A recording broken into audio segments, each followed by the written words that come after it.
are only women getting sexually harassed? No. No, absolutely not. And that's something I think people don't recognize. No, the studies indicate that about 16% of the sexual harassment, men are the ones that are being sexually harassed. So it's not gender specific.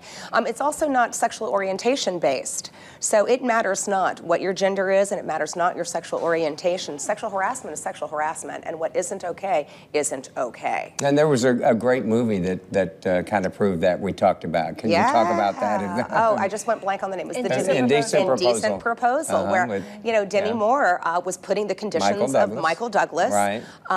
And the idea that he couldn't keep his job if he didn't perform for her sexually, which brings another point I've actually heard. Can pretty people? Yes, what you look like doesn't matter. If you, really? Yes, whether you're a large person or a small person, or the offender is a large or a small, or considered attractive or unattractive, that doesn't matter either. It seems like a ludicrous question, but I've actually had that question posed to me. But wow. You know, my boss is you know, he's very handsome. No one would believe me. You know. Oh. Yeah, well, and that doesn't matter either. And that brings me to another point. When you say no one would believe me, it's very scary to report sexual harassment on up the chain. And I think it's very intimidating, especially if you want to keep your job, if you're making good money, you like where you work.